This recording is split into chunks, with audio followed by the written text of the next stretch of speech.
right. It was Joe! Or as he's known in the spy world, Maine.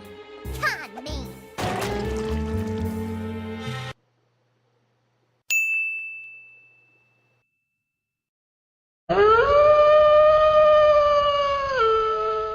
Hello everyone, I'm Keen947, aka Wolfkeen, and welcome to another edition of my My Little Pony Vlogs for Season 2. Today, I'm talking about Mystery on the Friendship Express, written by Amy Keaton Rogers. Finally! Like seriously, Amy, finally you write an episode I actually like this season. Throughout the entirety of these vlogs, you've heard me say the statement over and over again, just damn it, Amy! Because Season 1, Amy wrote some of my favorite episodes of the first season. This season, she's written some of my least favorite episodes of this season, unfortunately. And to get to this episode, finally, Mystery on the Friendship Express, she finally wrote one I like. And honestly, I love this episode. And it's within good reason why I like this episode. There are a few people who don't like this episode or say that this episode's not very good. That's understandable, but that's if you get the concept. I forgot what it was a parody of this episode. I really did forget, but if you want a good, review of this episode, or at least a cynical review of this episode, that knows what they're talking about, click the link right here. It'll lead you to Josh Scorcher's video, or if you know him as Commander Firebrand, click right here. You'll be able to see his video with the Autark, where he did his little review with the Autark on Mystery on the Friendship Express. Let's get into it.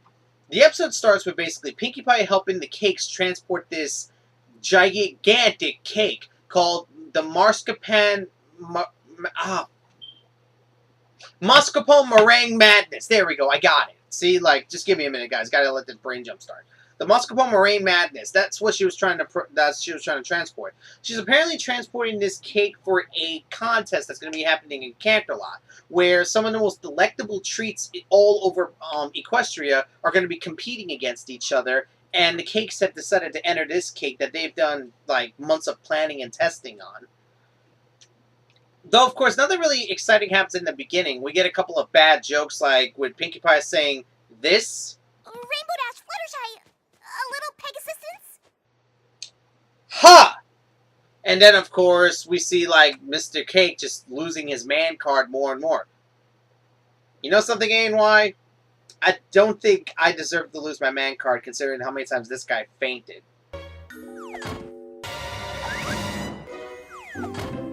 Just saying.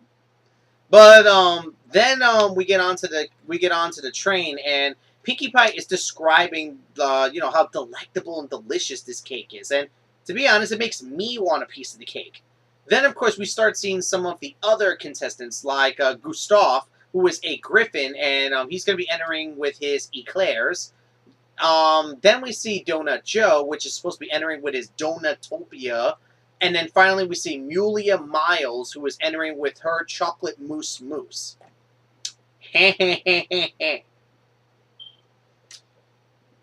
So basically after, hearing all this and, like, going against each other, everyone decides to go to bed for tonight. And everyone decides to go to bed, but Pinkie Pie is afraid that one of the bakers will try to sabotage the cake. So she wants the main six to help guard it. But, of course, none of them really seem that interested or telling Pinkie Pie she's being paranoid. So Pinkie Pie tries to guard the cake all night by herself. And there are these weird instances where at one point someone passes by and somehow, forces Pinkie Pie into the caboose of the train. Then in another instance, Pinkie Pie chases another pony to the front of the train. And then again, the lights go out on the train, and there's basically 3 instances where Pinkie Pie swears she sees someone. So, after trying to guard the cake and thinking that nothing happened, she falls asleep in front of the cake. When she wakes up, the cake is still whole to her knowledge. But then Twilight wakes up and shows her that one side of the cake has been, eaten. And so basically we get Pinkie Pie trying to, figure out who did this. And so we basically get this idea of them doing, like, a mystery story. I think this is one of the few times they've done a mystery story. You can correct me if I'm wrong in the comments, but I think this is the first, if one of the few first times that they've done a mystery-based story in this kind of idea, in this kind of setting. So basically Pinkie Pie, takes up the role of, like, Sherlock. I'm not even kidding. she really wears like a hat like Sherlock Holmes and has Twilight wear like the bowler hat like his assistant Watson, if I'm getting it correctly. I am a fan of Indiana Jones, so not Indiana Jones, Sherlock Holmes. What am I saying? Wrong episode. So Pinkie Pie says that she doesn't need to, look for clues because she already knows who did it. And then, of course, we see these different references, like parodies. The first one was of Gustav, which is very old school movies. Like, you know those old movies that when the characters talk, you know what? I don't know. I think this might be a good example for one of these instances. So I'm going to give you an example of what I'm talking about.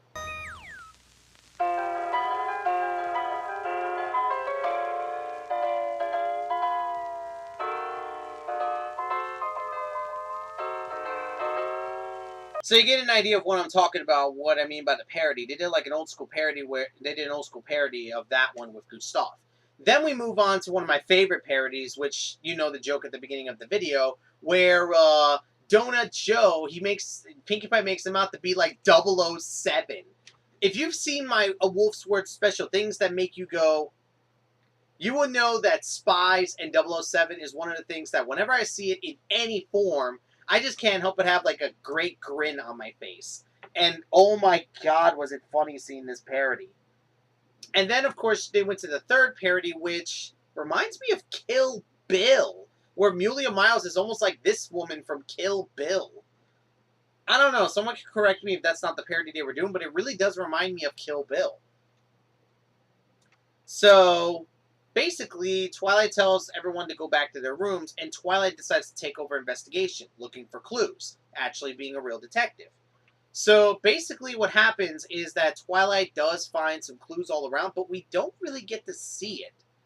This is one problem I do have with the episode, where we don't get to see the clues. Now, don't get me wrong. I'm not asking them for them to show us the clue as it is, but maybe do like a shadow or something like that, where Pinkie Pie is trying to get close to the clue and maybe seeing like an idea of what it is, but we don't know, exactly what it is. Because then it would, that's the thing with this story. It gives us a chance to figure it out for ourselves. But it doesn't really leave us much room for us to figure it out for ourselves, which is unfortunate. So Twilight calls back everyone to the cart and begins showing the clues that she found. First clue that she found was a blue feather, which, who does that belong to? I knew it was you, Gustave Legrand. No, Pinkie, it belongs to freaking Rainbow Dash, you idiot!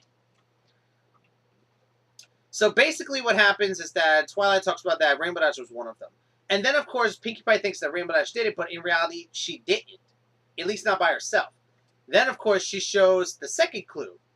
A thin piece of pink hair. So it was you! That pink hair came from your rainbow-colored mane!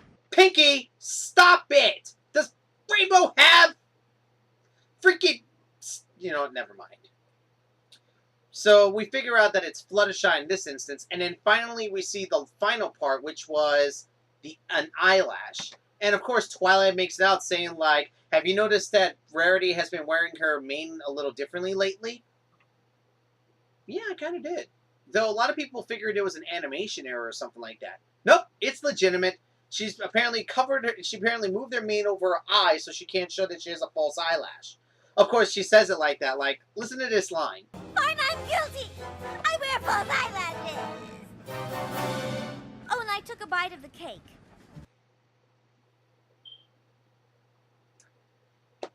The ham levels. Oh god, the ham levels. So, of course, the three, Rarity, Rainbow Dash, and Fluttershy apologize for what they did at one point. Oh, yeah, and one thing I forgot to mention is that, earlier on in the episode is that Pinkie Pie tried to say, like, wait a minute, why did they eat this item and not the other delectable items? And then, of course, they go through a tunnel and the rest of it gets eaten. So they figured out the mystery with the cake, but what about the rest of the delectables? So Pinkie Pie actually looks for clues, this time legitimately looks for clues, and figures out who ate the other items. Apparently Gustav Gustav ate the chocolate mousse, because, like, you know what? I'm gonna let Pinkie Pie say it. Gustav has mousse in his moustache!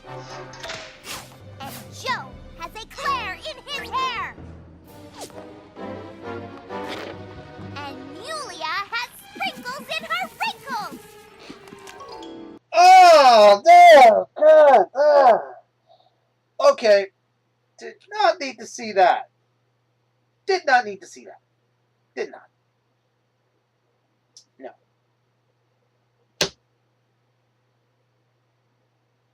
Did not need to see that. So they finally make it to the contest, but they don't really have anything to show anymore since most of their stuff has been eaten. So they all combine their items into this one super delectable, and we do get the moral of the episode. But I'm gonna be honest, the moral of the episode's not really anything special. It's pretty bland and boring, and I really can't remember it. And I just watched the episode recently, so that's kind of bad. But then again, is this episode meant to be like, taken serious and have like a crazy moral at the end? Not really. This is one of those episodes that you can watch and have a little fun with. That's being honest. This episode is not supposed to be taken serious. This episode is not supposed to be reviewed seriously. If you ask my honest opinion, I think this episode was meant to be taken as, like an old school thing. Like, because it is a parody of old mysteries where you could try to figure it out for yourself. And it has a lot of good humor and other stuff like that. Not to mention the parodies are really cool in this episode. Leading from old school movies to James Bond to Kill Bill and other stuff like that. Because there are other references that I didn't even know about that were in this episode. And yeah, Pinky can be seen as a bit of a moron in this episode. But then again, she's not as bad as later episodes or earlier episodes. So this is not her being out of character or anything like that. She's just a bit off base. Not badly off base, just a bit off base, but not enough that it's grating. And to be honest, it's played to a good effect in many cases as well, Pinkie Pie's characteristics in this episode.